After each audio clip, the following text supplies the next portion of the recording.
Coming to Carrie Morgan's classes. And actually, I think I think you'd come to a few classes and you came to Beat the Heat. Yes, which is our sewing retreat that we have in August. And she brought all of her Renaissance projects that she was working on. And we were all like, wow.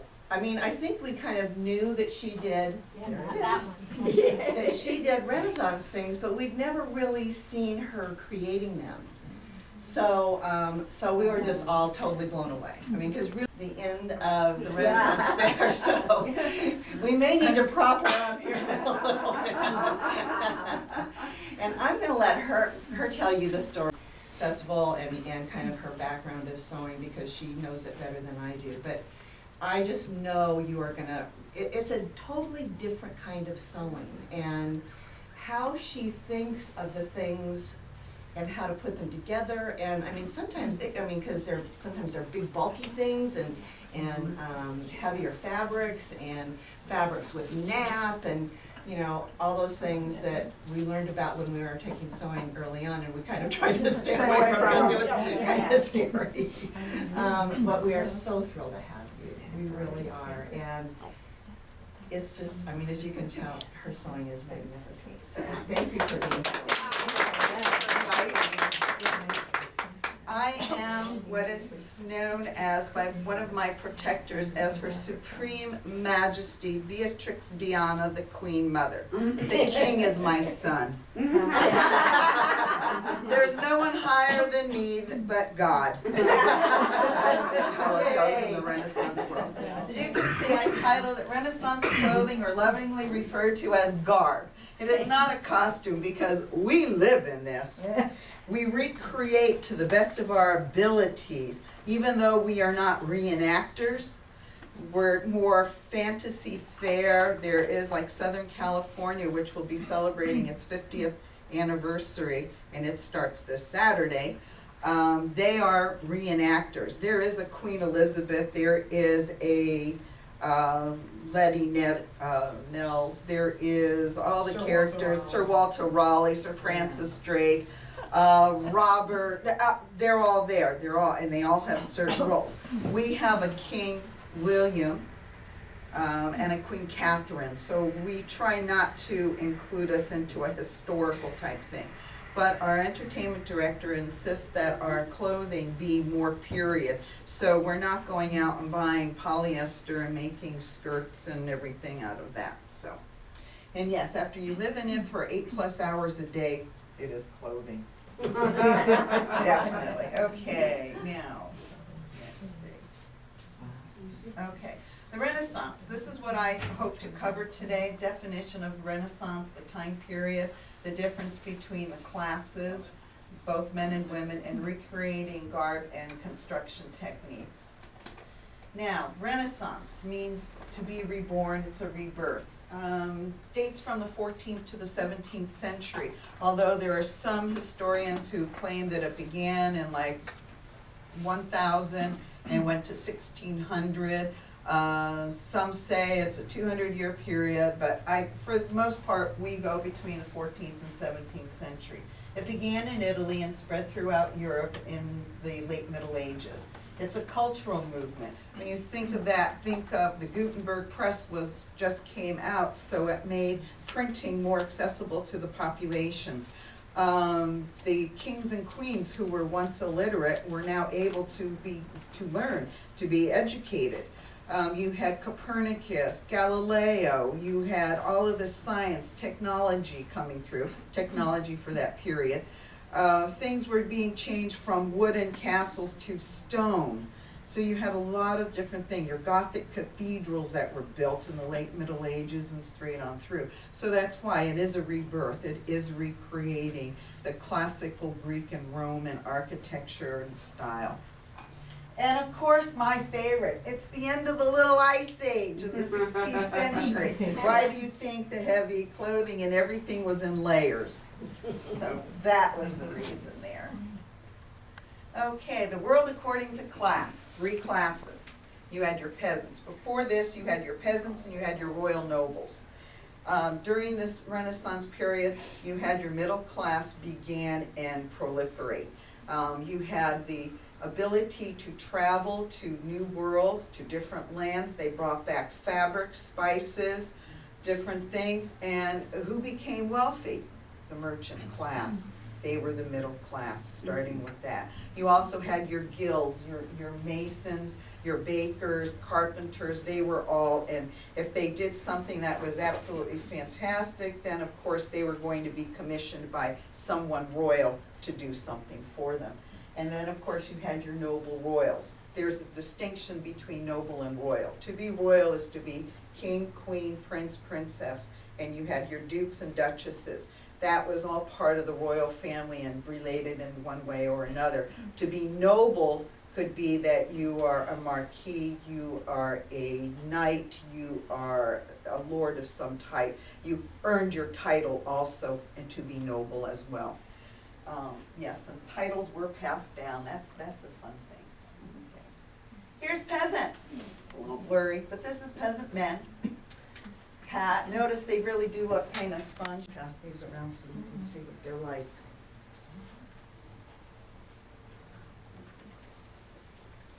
Let me see. No, those are more middle classy. Jerkins. Yes, definitely I have. There would be a jerkin, a man's jerkin, and his shirt.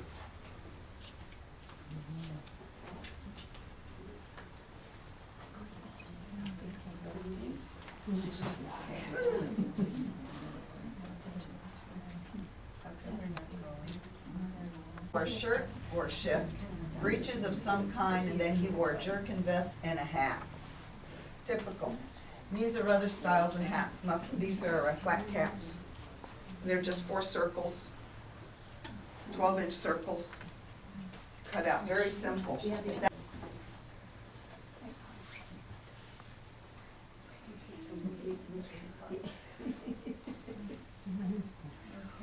Here is a peasant woman. She wore a long sleeve chemise or shift, at least 2 skirts and/or an apron, and then a tight-fitting bodice. And every woman over the age of 13 had her hair covered. And again,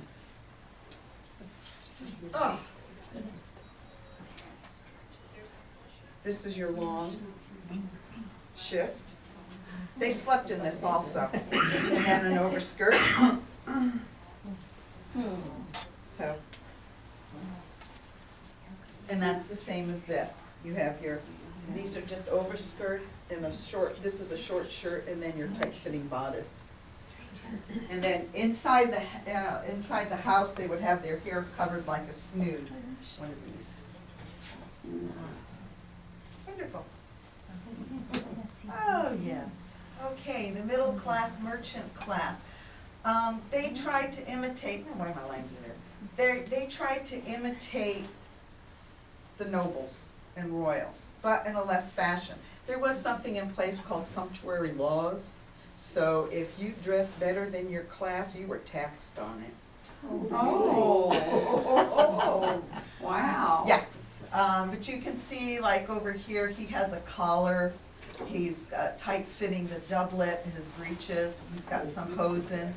The same thing, they wore ruffs here at the collar and the cuffs here. These are more like Venetians. They came tied at the knees, some type of a garter. Yeah. They were just like, I like the women. These were middle-class women. And again, they wore a chemise made of a finer fabric with a high collar and a little embroidery. Over the chemise, she wore a corset, bum roll, farthingale, and a less exaggerated style. There was an underskirt, or known as a forepart, richly decorated to her class. And then there was the overskirt that was gathered or pleated and full. She also wore an apron, and at her waist would be keys, because she was head of her own household. And bum rolls. Oh my God. Oh, wow. Bodice. This is on someone. This is not a child. This is someone I know who actually fit into this. Wow. Wow. This is reversible also. We made those reversible. Yes, it's a lot of fun. This would be more merchant men class. It had buttons. Buttons were also a decoration accessory. I do, I wear that. Hi, Susan Musel. I don't know if you're in an ASG. She's been in ASG for many years. She was on the board. She made these. Here's a question, was the bum roll below, just kind of on the top of the hip? Right, yes. It's supposed to take the weight of the fabric off, and then for the middle class, it allowed the skirts to drape down and over.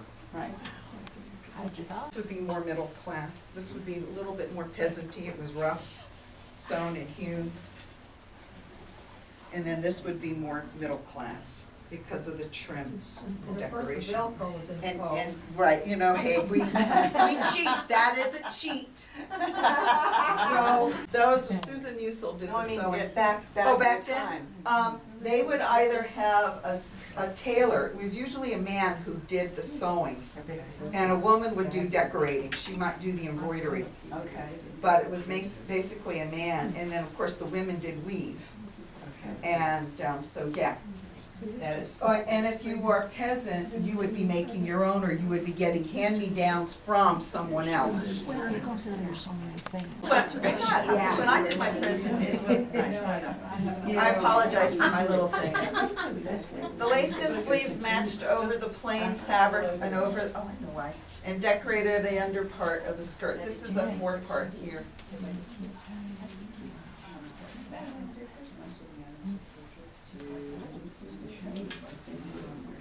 Okay, her hair imitated the court styles, and as well as her hat, so she's just got a little veil on, not even. And then at her waist would be keys and a knife instead of a knife. Noble, look at the black work. This was done by hand. And this here, you can tell he's more noble because he's wearing a chain of office. He has his sword, he has his girdle or a belt, which is probably made of a golden fabric. He's carrying his handkerchief, there's his cuffs, he has his collar about, the decoration on his cloak. You know, the noble royal man was a peacock, I thought, because when I did this in my slide presentation, it worked really nicely. Okay, he was a peacock and he wore his fortunes on his back. And he needed help to dress. Yeah. Okay? Their clothing was heavily pearl jeweled and embroidered. Pearls were the favorite of all the jewelry. The doublet was close fitting and had either a natural line down the front or what's called a peascod belly, which is padding to make them look bigger. The bigger they looked, the more wealth they had. That's how it went. The shoulders had epaulets or wings. Epaulets.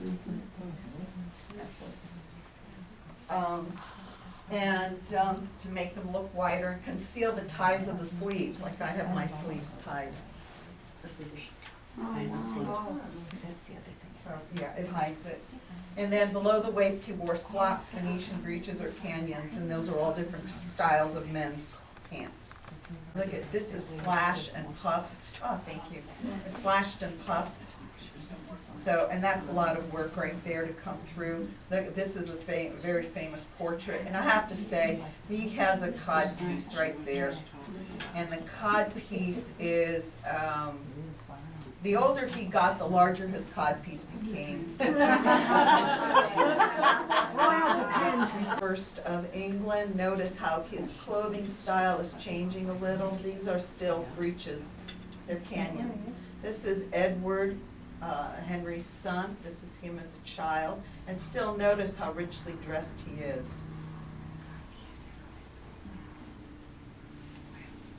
This is Sir Walter Raleigh. And this is Robert Leicester. And again, notice how richly they were dressed. Okay, the noble woman was not to be outdone. She was aware of court politics. She was very influential in court. Her clothing reflected her position. As the men were the peacocks, the women were not to be outdone. Her clothing consisted of the finest fabrics, beginning with the chemise, then the petticoat, farthingale, bum roll, and more petticoats. Tightly laced corselet eliminated any bum rolls, bumps, or pushed the breast up. Corset.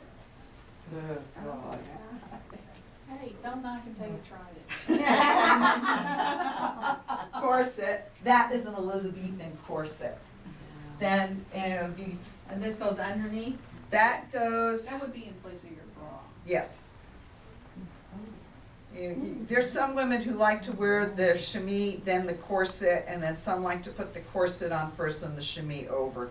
It's a taste. And then all my Renaissance jewelry. Oh my gosh.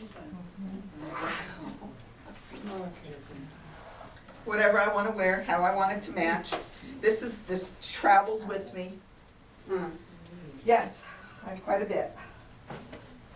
Their hair covering, caps, muffin caps, biggins, snoods, whatever, straw hats. These are Elizabethan riding hat. This is a soft cap, the flat caps. This is a caul, which just fits from here back and covers your hair. And of course, decorated according to your class. There was handkerchiefs, mirrors, pomodors, drinking vessels, fans. Oh, where'd you put your fan? Or my dress.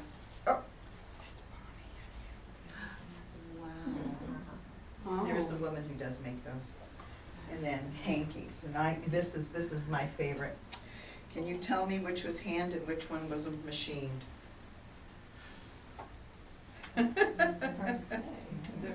One is hand and one is machined. There were 3 different styles of corsets popular in the Elizabethan time. This is the plain, this is tabbed, and then this just has slits in there, so that way it just flared out over the hips a little bit more. Then this is called a partlet. In Tudor times, this was worn over the bodice. It would be worn over this, and it was just to protect the chest from cold, and it would tie underneath the arms. In Elizabethan times, they wore it underneath the bodice, but it's still tied. I cheat, I make mine kind of part of my shirt. Those are cheats. Then this is one type of a chemise, and that's another, and then this is either your farthingale with your hoops, and it's also part of the forepart, because the forepart would then be the decorated piece of fabric that would be pinned to the front. And then these are some of the costumes. I love this. This was all done by hand. All that work done by hand. This is either Elizabeth at a very early age. I think this is more. It's Elizabeth. It's Elizabeth, yeah. And then I'm not sure who this one was, but I just thought it was cute because look at the pants. And then this here. This could weigh like 45, 50 pounds. Yeah.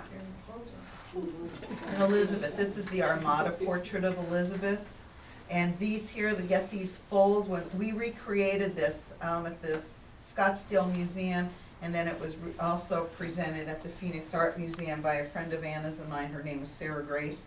She made this, and it was the dressing of the Queen. It was the 400th anniversary of her death, and they had this. And all of these little hoops, they're pinned. All these pleats, they're pinned to go around. Popular fiber for the nobility. It was the base for taffeta, satins, gauze, and velvet, and served as the ground for cloth of gold and silver. It was usually imported from Italy or Spain. Then linen was used for undergarment, shirts, or shifts.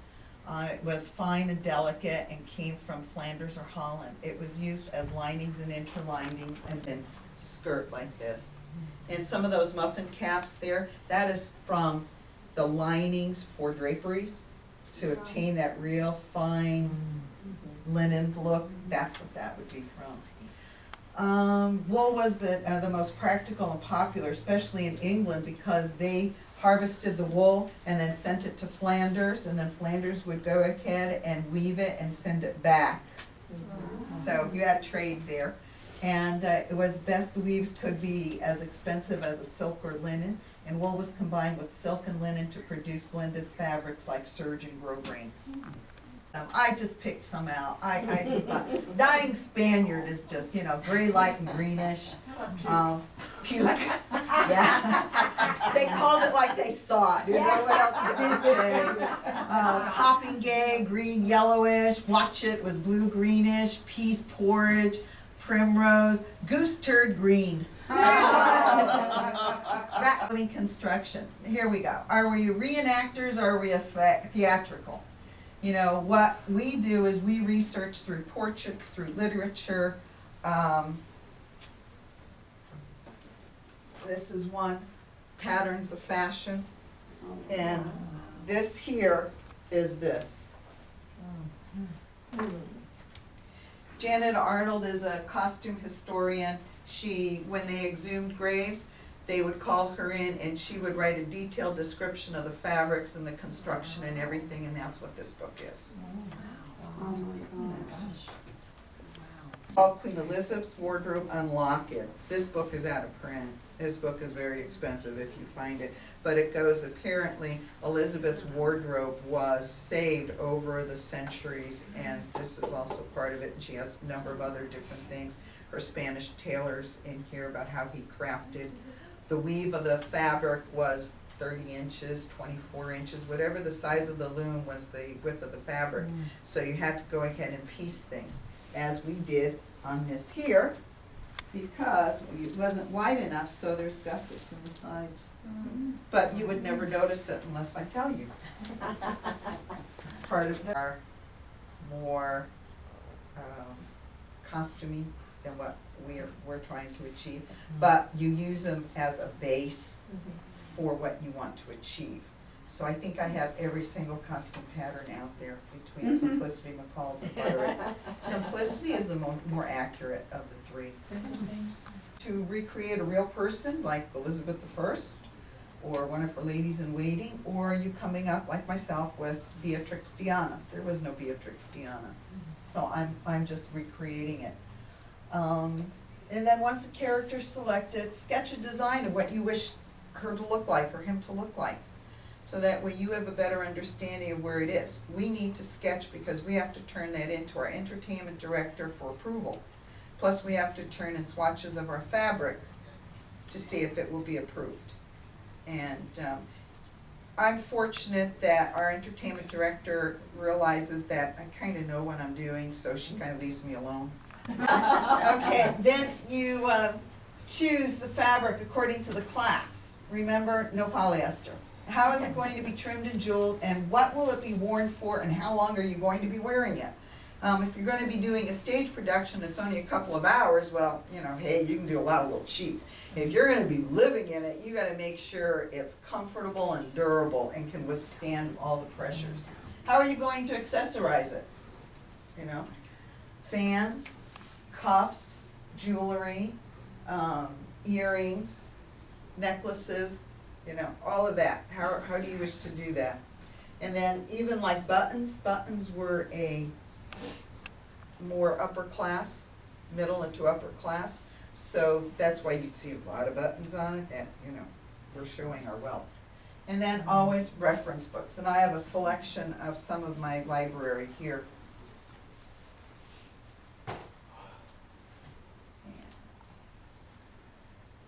And then here again, this is the difference in our undergarments and things. Undergarments, I love this. I put bloomers. In the real world, in the Renaissance period, they did not wear bloomers. We do. We do because of comfort and ease. And I'm sorry to say, you get chafed. Modesty. Modesty. Yeah, you bend over and, you know, yes. So we wear bloomers.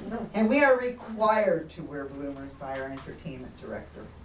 So, and then your farthingale, your bum roll corset, your chemise, which if you're reenacting, you'd be long. And then your outer garments, the bodice, the underskirt, four-part overskirt, sleeves, partlet, head covering, and accessories. This is one set of sleeves that I have for this one. And then I have these that I made to go with this one. Sleeves were a gift, so they did not have to match. And Queen Elizabeth was presented with many pairs of sleeves, ornately riched and so forth. So yes, that's one. And that's why there's little ties, little D-rings under here to tie them. So, and they, again, these are not lightweight, trust me. But on a cold day, They're really nice. Oh my bodice. Oh, So it gives you that flat. The women of the period were trying to look like men, flat chest. And then the elongated. Elizabeth, towards the end of her reign, it was the bodice came down like this. Well, you know, hey, that's fine if you're walking. If you go to sit, it stabs you. And construction sheets. Commercial patterns, you can use a commercial pattern. This is what one I have for my shirts. And it's a Simplicity Renaissance, and that's what this is. And that way I can do it. This is machine embroidery, definitely not hand. The whole thing is machine. Even my other shirt, my shirt of 13,000 pearls, which I'm getting up there, that was machine embroidery. Yeah, this is for next year. Hopefully I'll have it. Okay. Maker tubing for the farthingale, the hoop skirt. oh my. And people go, how come it just does this, it does that? And I go, wrap it up like this and put it in the sun. The sun will warm it and it melts it and it stays in this shape. And that's what Oh this, my gosh. She used to feel free on you. So what did they use back then? whalebonies, Well, reeds, Or the crowns? they use the reed, have reed, yeah, and then once they, and I'm trying to see where my, cut through it, because it is thick, and I have like 2 layers, this is pinned, so just be careful. I have like 2 layers in that, Oh my gosh. yeah. yeah, they're like those zip ties, only they're enormous. You know, kind I of use- feed through that thing and Yeah. pull and it lasts. Oh gee, It's Joe, those. Crown, Yeah. and see, it's Timtex. oh my. It's, you put flannel, you have your Timtex flannel, and then you have your fabric over. So that's basically, I think I have every hat pattern that's known to man. The ends of our sleeves, these little things of decoration, they're really, from making jewelry. And then you attach pearls to the end, or beads. So that's basically what that is. Are they double-sided? That is, trust me. These are the heavy ones for my green.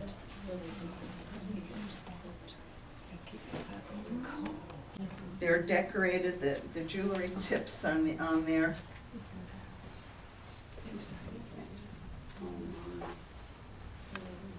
And on a little weight, sure, if you turn around real quick, you can really hit someone. The illusion, once you put the costume on, you become that person. And you just stand in your posture. And I had one couple come up and tell me, they were fellow cast members, and they said, you are the Queen Mother. The way you walk and how you hold yourself, you are the Queen Mother. This was my first royal court costume. And then I made a black one, but that's retired also. And then this is my more recent one. And here's another cheat. Here's a zipper. I like to be able to get in and out of my costumes on my own. That one there, I need to lace up the back. So I have to have someone lace me. These are eyelets that I did by hand. Knitting needles. Tell them how many times you recut that. This is the 4th time I think I've remade this bodice, and that's it, and I'm not doing it She is again. committed. It didn't fit right, I didn't like it, so I just went, okay, fine. That's it, I'm done, no more. And these are some of the websites that we use. This is a great one, elizabethancostume.net. She explains everything. You have a question about it, you just go there and she's got an explanation. Red Dawn, she tells you how to put things together, because a basic chemise is 4 rectangles. This book is like the Bible for us. Mine is falling apart, I need a new one. But it's got everything in there that you need, all classes. Oh my God. my little notes written in there of how it is, and it tells you, okay, what to do, how to do it. If you have a commercial pattern, what you need to do to adjust it to make it, so. Are the seamstresses for the reenactment of the court at Windsor, no, Hampton Court. And they came to the Phoenix Art Museum and they spoke, and even Anna's husband put his book away because he enjoyed their lecture. It was a hoot, it was just a hoot. Let's see, you know, and then some of them, you know, pictures, Margot Anderson, Margot's Patterns, I hate her. Here we go, she knows what I went through. Here's this one, here's that one. Oh, wow. I started, let's see, with my measurement size, I think it was like an 18, and I think I ended up with a 12 or a 14 by the time we were finished. It was a And a friend of whole lot big mine, cuts. she started with the size 6, and she went up to like a 12 or a 14. Oh my God. You know, it's just, I don't understand it. And she has sizes from 2 to 30 in here. Oh my God. Wow. There's my surcoat. And then underpinnings Oh my God. and accessories. And these patterns come about, these were like, I think, $140 for the whole set. Jeez. Yes, yes. And I will tell you, oh, here it is, these are my cable ties. Cable ties. That's what I use for boning. Yeah. That's what I use for boning. I think the best bodice pattern that I've ever had is where I've been duct taped in a t-shirt. It fits. To make a dress for him, help. Yeah, and I'm going to do that. I have one, and I'm gonna have to just reconfigure it a little bit, but I think I'm gonna make that one, because at least I know it fits. These, I'm tired of making it nothing costuming for the years 1550 and 1580, patterns of fashion, and the Tudor tailor, those are a lot of my references. Lady Anna Stewart, cousin to the Scottish crown, we keep an eye on her. And that is me and my green. Wow. No, Emma looks so entirely different. Yeah. We don't recognize people without their clothes on. That is true, that is so true. And then the other little things that I make are, I can hang them from my belt. Actually, a woman of class would have a servant carrying a basket as she went about, but since we are 21st century people living in a 16th century world, we just kind of do it on our own. So I have pouches so I can put things in. That little thing called a cell phone. Oh, yeah. That's what I usually keep in here, put it on vibrate so I can at least feel it. Through all the fabric, Yes. or here you go. Yes, it just buzzes, vibrates a little, whoa, I get you. But anyway, you can see the differences in classes. The men's were more middle class, but that's basically what we do. These are my snoods that I use. I have mine very fancily decorated. That gold snood, that's cool. Yeah, I wear these under my hat. These are, as I said, this is the Elizabethan riding hat, and this is a soft cap. And you can see the caul on the back of this. So it just fits and holds the hair in place. And then I like this because out here you need shade, you need protection, you need something. So the other thing that I do in order to obtain that is,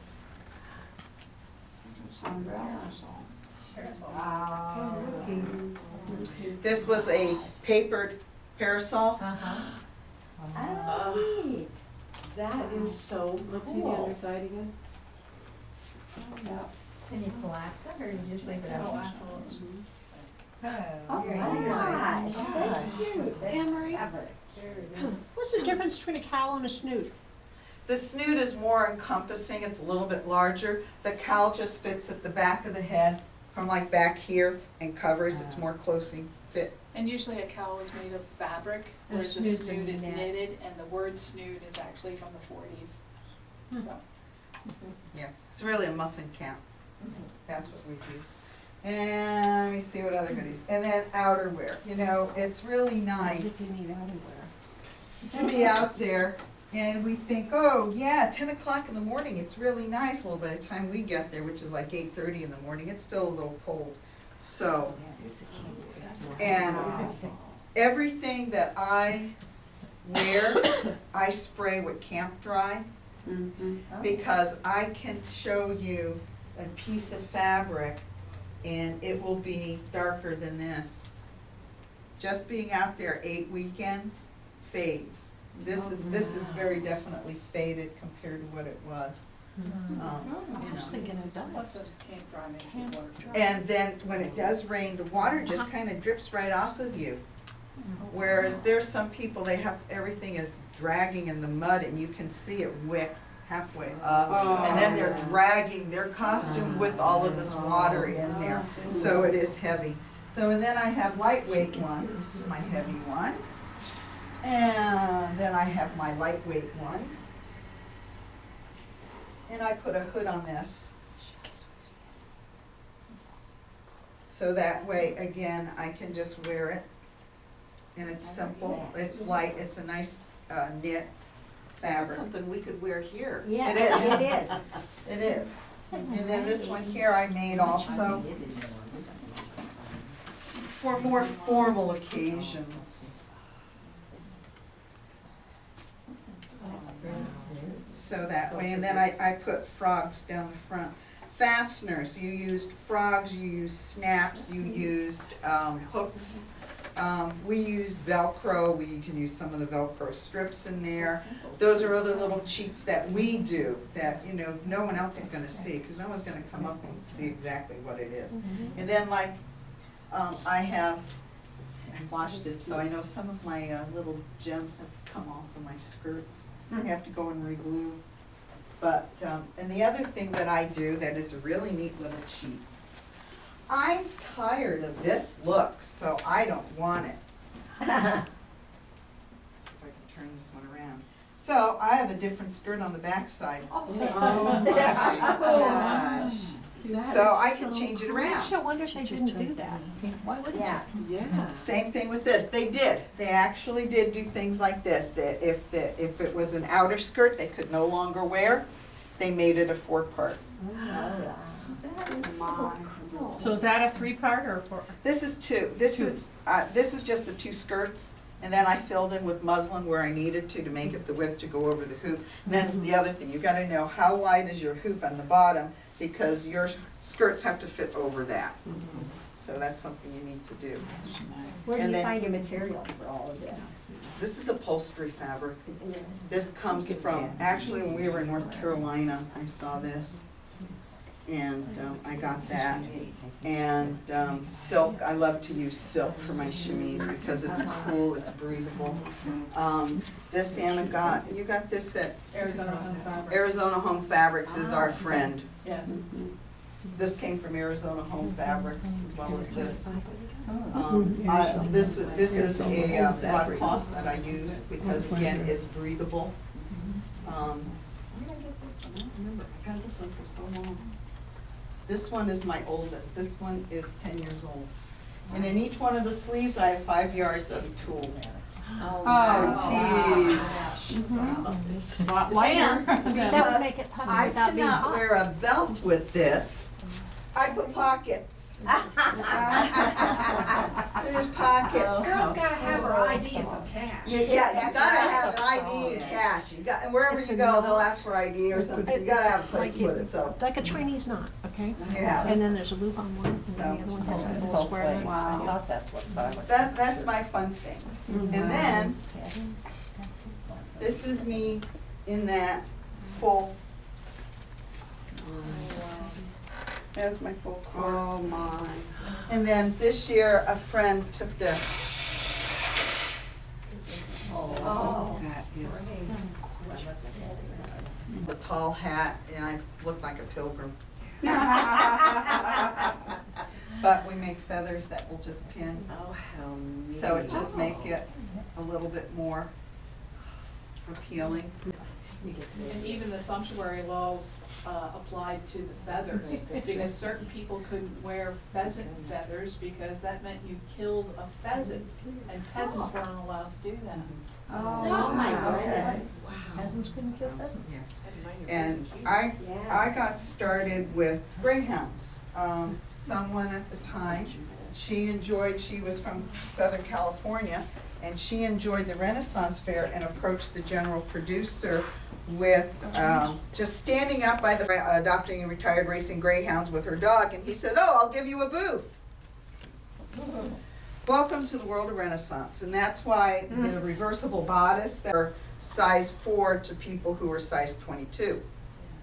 So what you do on the peasant bodices, it's really easy. You just make panels and you grommet, and so you just keep attaching the panels. Cool. Make it go around. So that's how I got started. And then I have some pictures of, like this would be a middle class couple. That's a middle class.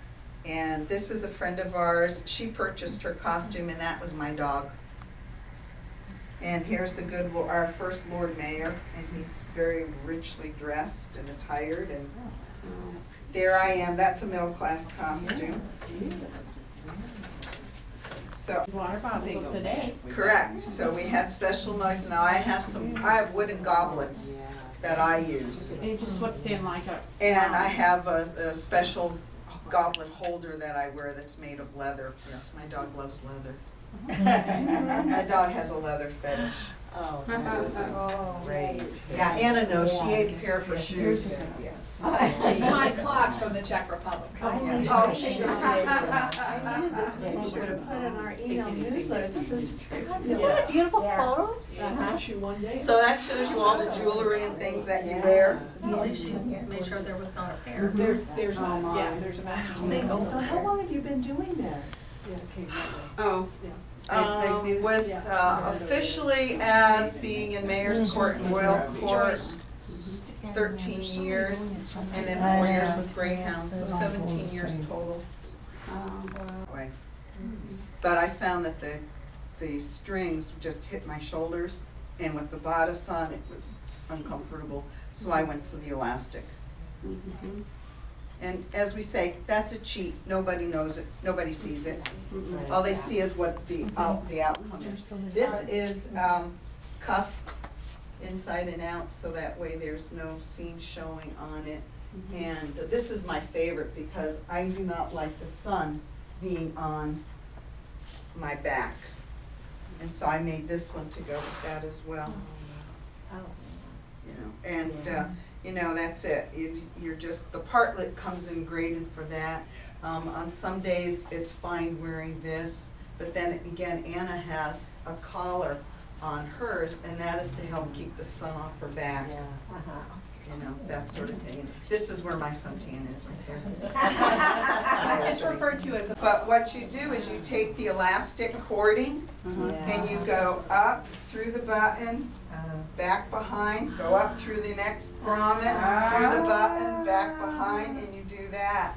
And then you tie it so that way the buttons are there, and you put your string behind the buttons. The buttons are movable. Yeah, and I usually do a double ladder lacing, because they had different kind of lacing, but, I can only do that while it's on me, I can't Right. get it on the mannequin, so that's how I had to lace it. Yeah. And then we also cheat because like, this is an expensive fabric, so you're not going to see the body of it, so we just use a plain fabric here and use the sleeves. Same thing with mine, the chemise, when I have a real pretty fabric, it will be that, and then my sleeves and the yoke, and then the body of it is just a plain fabric. For that, the forepart is just a triangle of fabric, and then it's, leftover sheet. Oh, yeah. We use anything and everything. We're not, we use it. Now, is it your expense that to make the costumes? It is ours. And the other thing that I do, as soon as I get my fabric, I serge it and I throw it in the washing machine. And I wash it at the temperature I want to wash it, and dry it the same, so that way if it's going to shrink, it shrinks then. And then I can go ahead and I can do it. So I mean, my washing machine had mud in it. That's why everybody needs a serger, by Yeah. the way. Oh, yeah.